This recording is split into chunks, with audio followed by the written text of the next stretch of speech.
and welcome. As Trisha said, what an amazing lineup to have here on the stage for this press conference. Just before I throw it open to the questions from the press, I wonder if, rather than go down asking you all individual questions, this is something that I'm sure everybody will have something to say about, which is, in some ways, we look at this lineup along here and we say, why did it take so long? You've known each other decades, and I know this project has been in your mind for a while, in one way or another. So give us a little bit of context as to how The Irishman comes together. Well, it goes back to some special work that Bob and I were involved in for 20 some odd years. We were trying to get another project going based on, I don't know, our tenure in Hollywood, so to speak, in the 70s and the 80s. And that developed into something else, and we never quite settled on the project. And the last time we really worked together was in 1995, Pacino. And so from that point on, we would always check with each other what we were doing, whether I could fit into his plans and vice versa. And ultimately, we did get involved. What was it, Bob? The Winter of Frankie Machine? Yeah. Was the project? Yeah. And You weren't too enthusiastic about it, sorry. We decided we had to do something. I think it was around 2010. No, 2008. yeah. 2007. 2007. And so we decided it's enough time. We couldn't settle on something, so this is a project that we thought we would have some possibilities. I was really looking for something that with Bob to enrich more or less where we had gone in the 70s and the 80s and the early 90s. I mean, to just replicate what we had tried to do in the beginning of our careers wouldn't be anything, wouldn't be enriching in any way.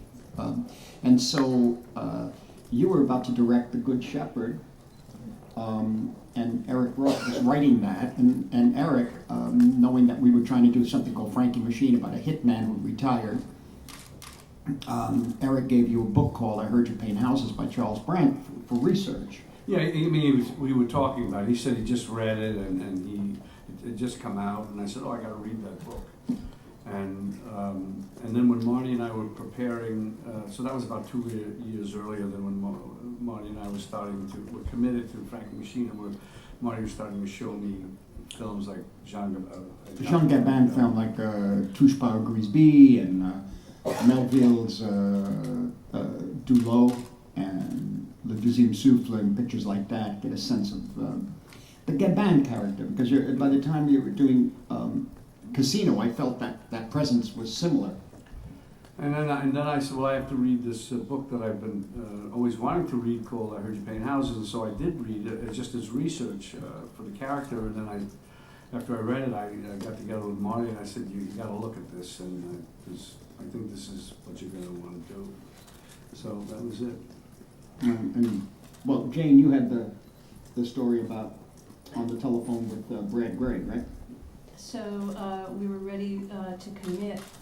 Bob and Marty were ready to commit to making Winter Frankie Machine, and it was going to be financed by Paramount, Brad Gray, and we were all on a call together, and Brad was going to give us the green light, and in the middle of this conversation, Bob said, well, there's this other book that we're thinking about, and it could be research. Maybe we could combine these two movies. And Brad said, oh, so you're thinking, so you want to take a Go movie and turn it into a development project?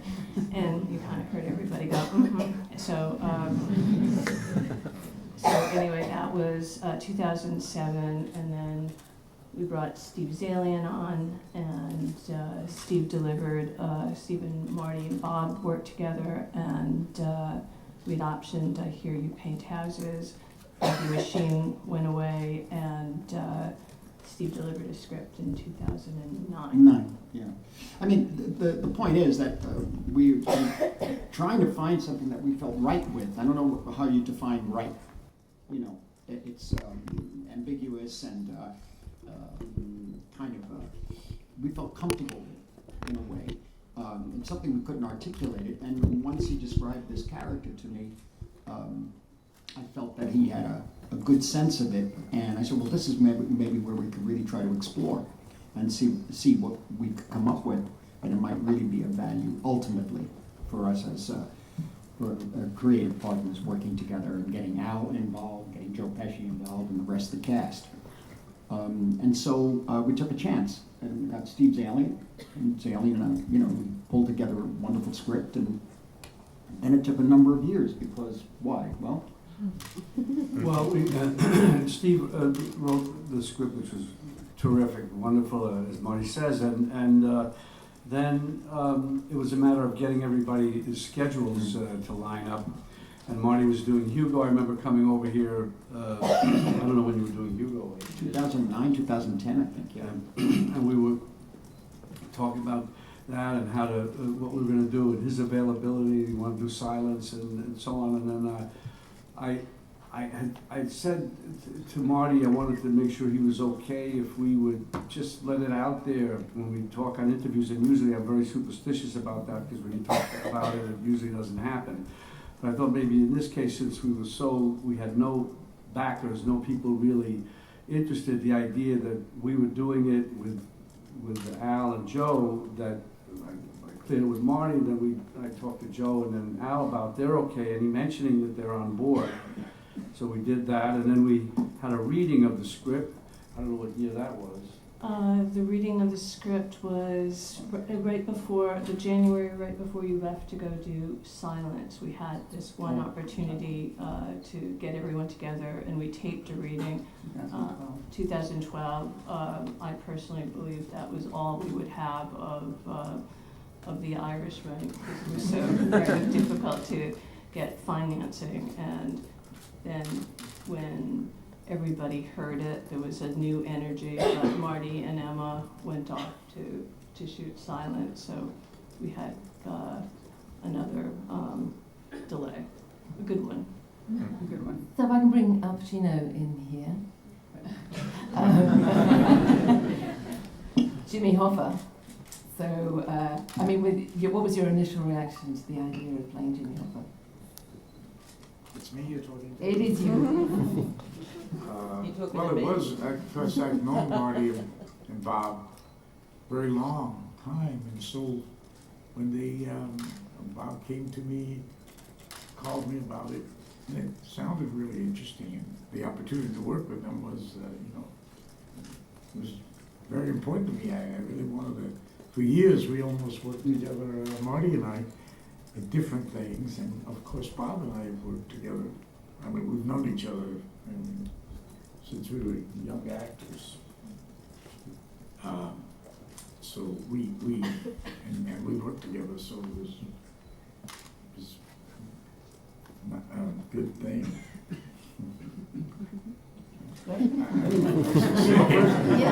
The first meeting we had about this with you, Al, was we talked about it in a hotel in L.A. Oh, that's right, the hotel, yes. Yeah. So coming back to me. It was so long ago. But the thing was, after the discussion, we talked a little bit, and then he looked at us and he said, is this going to happen? Because the complications of schedules, and then, of course, no real enthusiasm, to say the least, about financing, really, it made it, something that is a nice dream, but we're pretty clear, as you said, Jane, that maybe the reading was going to be the only time you'd have heard it or seen it, and we knew that going in, but somehow we pursued. But I think that reading was very well orchestrated. Yes. I think and Bob did it, arranged it so that I guess you would say the right kind of people were there to listen to it, and that was very effective. Yeah, they got excited about that. They still didn't give us the money. See, I didn't know about that part. There was actually nobody in the room that could really give us the money, but it was really good. No, for good word of mouth, yeah. Yeah. Even Steve Zalian came in, and I remember it was you, Al, Bob, Bobby Cannavale, Paulie Herman, Joe was there too. Joe Pesci, Stephanie Conservo plays Bob's wife in the film. Yeah, it was kind of enjoyable reading. You could feel it though in the room. Yeah. You know, you could feel that there was something, there was a live wire there. It had life to it. So I always thought that it would happen, but then there was a period I thought, no, I don't think so. I get a call from time to time from Al, is it gonna happen, is it gonna happen? I said, don't worry, just hold on. We're working on it. Well, thank goodness it did, because the result is fantastic. Time for some questions from you. Oh, so many hands, so many hands. Okay, lovely. Let's, where are those microphones? There's one there. Okay, can we get this straight away down here, please, first? And then we can get another microphone over here as well, and then we'll go to that. Thanks. Okay. Hello, Kat Draco from Free Cinema. I just saw the film. It was mind-blowing. It was one of those old epic things that make you lucky to be in the cinema and watching it. So thank you so much for all of you for that. The question is, this is obviously a Netflix production, and it seems like a good collaboration at the moment between TV or internet companies with films, with the film industry. And there are of course some people who are naysayers. So what would you think? Will we need to at some point redefine perhaps what is cinema? Well, you're looking at me. I think we're redefining it now in such a way. I think it's not just an evolving of cinema, but it's a revolution.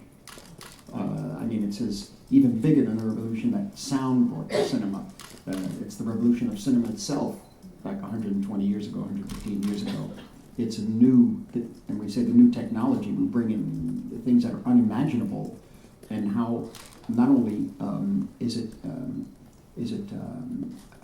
something extraordinarily good for narrative films, put it that way, narrative stories told with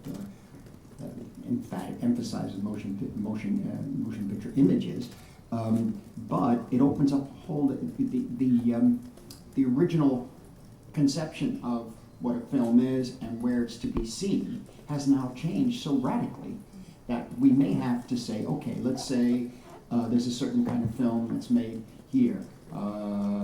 There might be obviously virtual reality films, there's holograms, there's all sorts of things that are going to be coming that we really know. So in effect, one thing that will never, something that should always be protected as much as possible, and I think will always be there, is a communal experience. And I think that's best in the theater. Now, homes are becoming theaters too, but it's a major change. And I think one has to keep an open mind, you know. There's no doubt, like seeing a film with an audience is really, really important. There is a problem though, in that you have to make the film, and we run out of room in a sense. There was no room for us to make this picture, and even for many different reasons, I guess, and ultimately there was a financial issue too in terms of the CGI that we did, and the reason why we went to CGI is kind of complicated because at a certain point, if I made the film earlier, they could have played younger, and then at a certain point we missed that, and then they said, well, use younger actors to play them younger, and I said, well, what's the point of that, and back and forth, and finally CGI, and we tried it, so let's see, we'll experiment, open it up. I mean, CGI, to that extent, is really an evolution of makeup, really. You know, you accept certain norms in makeup. You know that he's not that old or she's not that young, but you accept that as a norm. I mean, you accept the illusion, so to speak. Taking that and having the backing of a company that says, you know, you will have no interference. You will make this picture as you want. The trade-off is it streams with theatrical distribution prior to that. I figure that's the chance we take on this particular project. You know, what streaming means and how that's going to define a new form of cinema, I'm not sure. I thought for a while maybe long-form TV is cinema. It's not. It simply isn't. You know, it's a different viewing experience. You can look at 3 episodes, 2, 4, 10. You know, one week, second episode the second week. That's not. It's a different kind of thing. So there's got to be still what has to be protected is the singular experience of experiencing a picture, ideally with an audience. You know, but there's room for so many others now, and so many other ways, and there's going to be crossovers completely. The value, how do you say, the value of a film that's like a theme park film, for example, the Marvel type pictures, where the theaters become amusement parks. That's a different experience. And it's not even. I was saying earlier, it's not cinema. It's something else. You know, whether you go for that or not, but it is something else, and we shouldn't be invaded by it. And so that's a big issue. That's a big issue, and we need the theater owners to step up for that. You see, to allow theaters to show films that are narrative films. A narrative film could be one long take for 3 hours too. You know, it doesn't have to be everybody. It doesn't have to be a conventional beginning, middle, and end. But I mean, if that answers your question, okay. Emma and Jane, anything you want to add to that? As the people who have to find the money to do this. You don't have to. It was only if you wanted to. What was the question? Whether cinema has reached a point where it's changing when you've got the option of having streaming, well, as it were in this case, the Netflix option. What he said. Okay, good. Next question. The one point to add to what Marty said is that it will be in theaters, and even when it goes on platform, right. it still will continue to be in theaters. So audiences have their choice of whether they're going to watch it in theater and have an amazing cinema community experience, or they want to watch it on a platform. Roma, for example, is still in theaters, around the world. So again, it's the audience has the choice of how they want to view something, and they're not mutually exclusive. Thank you. Yes, next question. In a sense, Mr. Scorsese leading on, Helen Barlow from Australia and covering for Portugal as well. Hi. Sergio Leone's Once Upon a Time in America that starred Mr. De Niro was a film perhaps more similar to this one. Do you think that there are any references to that film here, in that it's a long film and not as perhaps action-packed as your earlier gangster films? Because I think your earlier gangster films were very different to this. Would you say that? In this underworld milieu, yeah. I mean, well, I guess the similarity is it's very long and Bob is in it.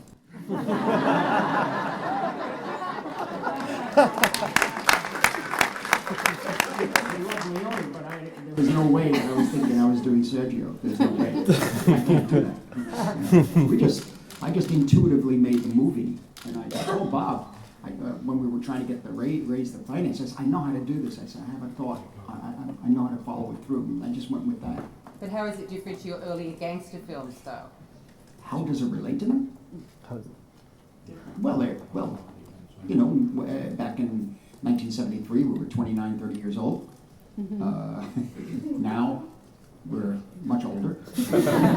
And so we hope that maybe the vantage point of time, that something has evolved and maybe deepened to a certain extent about life, really.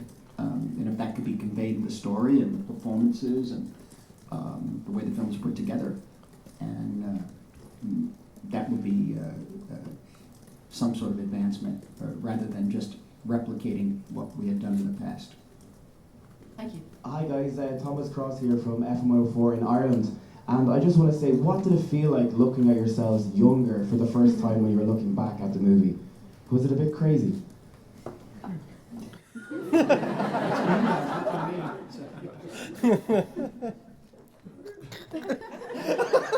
Well, considering everything is crazy. It was crazy. I don't know quite what you mean though. I'm sorry. What are you saying? Like just with the new technology and all that, like this opens up everything that anyone can play, anyone or anything now. Does it open up a brand new world for everyone? Well, I don't feel that way personally. I mean, but maybe it does for, you know, this is a technique that's early on, you know, it's being formed. It's like what they have said, it's a form of makeup, you know, and it could change things, but I don't think you feel that way as an actor. I think you feel that as an actor, you're playing a role, and a role that more than likely, hopefully, you're suited for. And so when you do that, all bets are off, really. I mean, it doesn't matter. I know it doesn't matter what you look like. You know, this is sort of true in a way, because I saw the film, you showed it to me, and they showed it to me without anything. Mm-hmm. And I just went with it, and I didn't think anymore that this was a story. It was so handled in such a way, it was delivered in such a way, directorially, visually, costumes, everything, and also the acting. And so I felt that was what was taking me up. Mm-hmm. A story. I wasn't thinking about anything else after a while. I mean, I didn't even think about it when I first started. Of course, it was me. I'm a little I wasn't thinking about the lines in our faces or anything. I just was accepting these people. They existed too. That's another thing. This was an interesting thing to try with, because it's a story about real things that happen, people who really lived.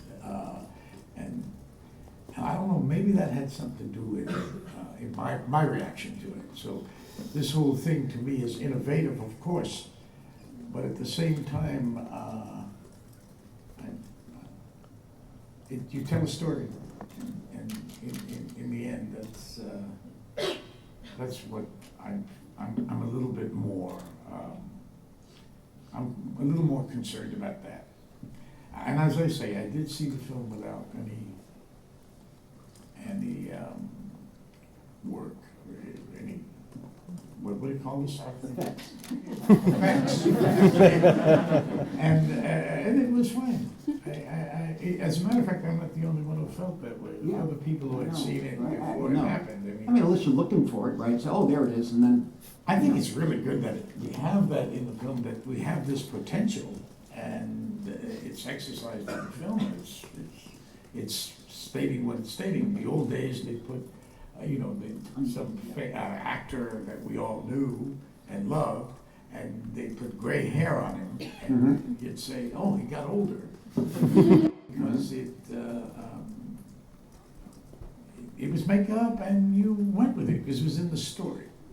I don't know what, I'm going too far here. I dug a hole for myself on something. I don't even know why. I'm sorry. Do you want to say a little about when you saw yourself? Yeah. I always joke that my career will be extended another 30 years. No, it's a whole interesting thing, because where it will evolve.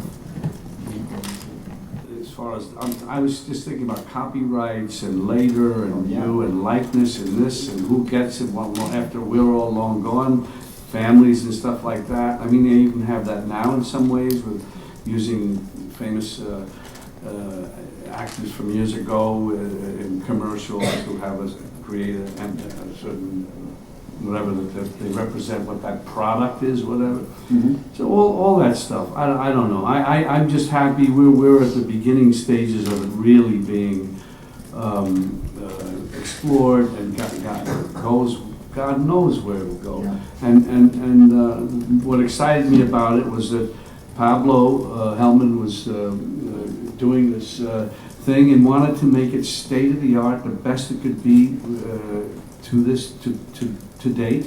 And that was an ambition for this movie, which was ambitious always, all the time. It fit the whole thing. Yeah. Yeah. See, it's also how we move, remember? Oh, Yeah, well, It's a big absolutely. thing. You know, how you move. These are the little things in there, you know, you're going along looking pretty, and then you go to get up, and someone come by us and just say, hey man, what are you doing? You're 39.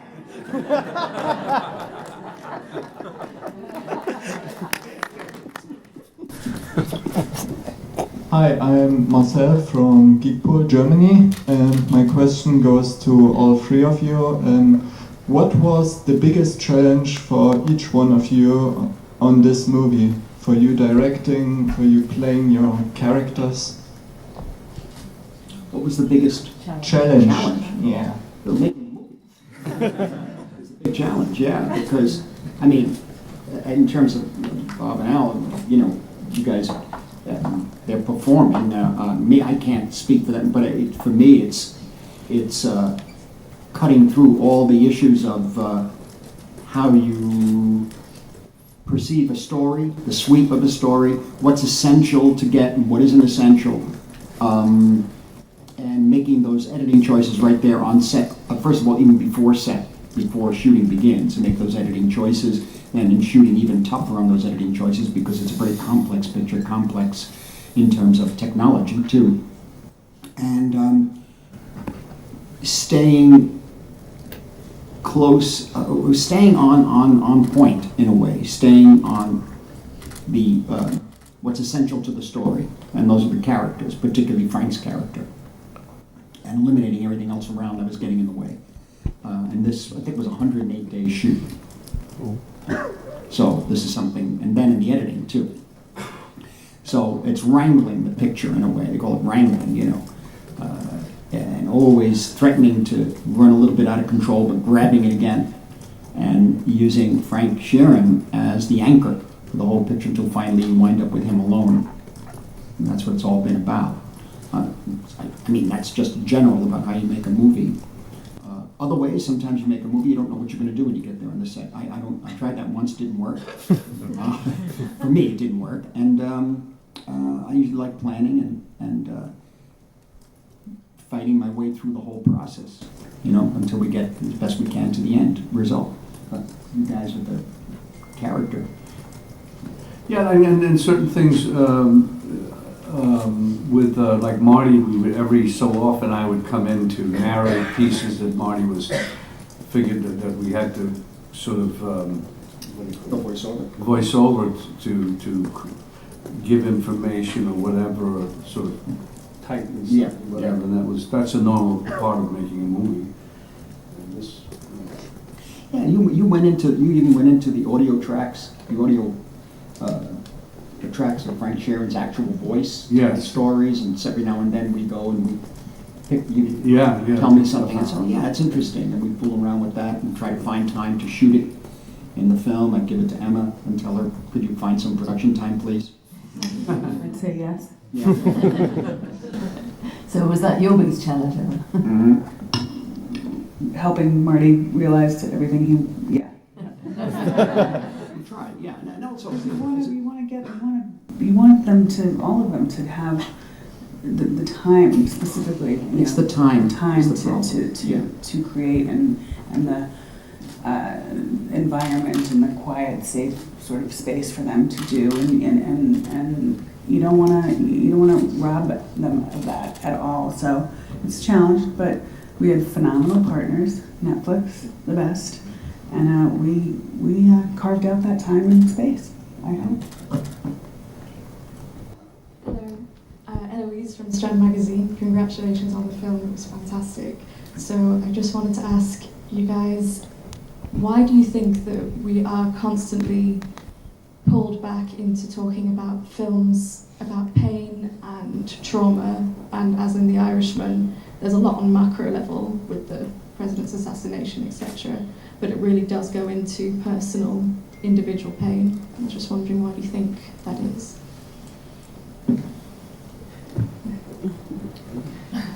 you think pain is important to storytelling?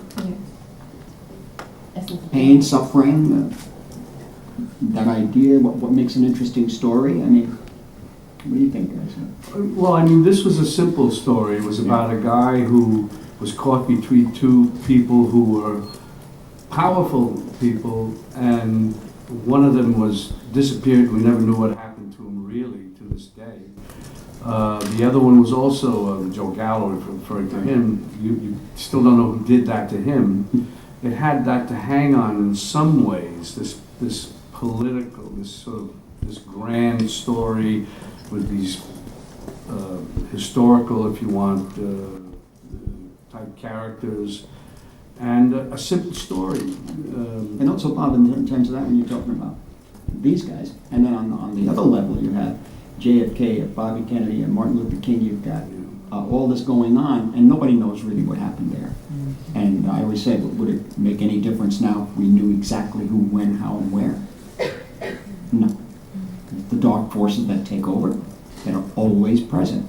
And these guys are right in the middle of it, in a way. They just walk by the TV and there's missiles coming from Cuba. You know, so, and that's your afternoon lunch.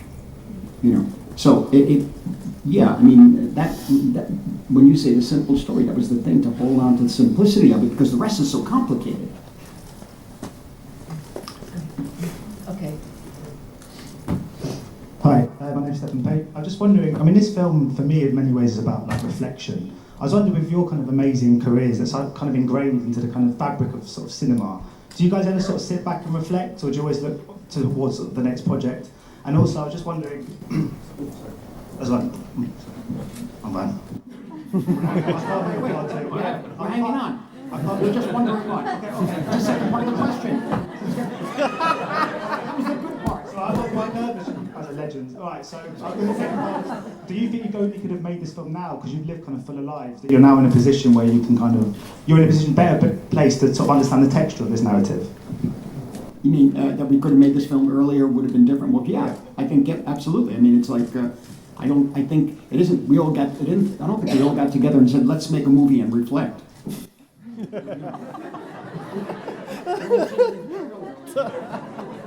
This is like suddenly, as I say, it's intuitive, you know, and I think, well, Bob, Al, you know, Yeah, it was a movie that evolved. It would have. I mean, could it have been done earlier? Yes, but the story came out at a certain point. The book came out. That took so many years to evolve. We actually had problems getting the rights to the story. There was a lot of confusion there too. That took a bit of time. And everything, I mean, when you always see these movies, that, especially in the old days, they'd have 15 years in the making, finally on the screen. This is what it's all about. That's what it is. You know? Legal and everything, legal, schedule, actors, availability, director, everybody, the whole thing. It's, but we're just happy that we were able to make it. And I had a great time. I would have shot for another 5-6 months with Marty. yeah. Well, sadly, time is actually the question here. I'm really sorry to those of you who've not managed to ask a question, but I want to thank you for the questions there were, and particularly to thank our panel for their magnificent and moving film.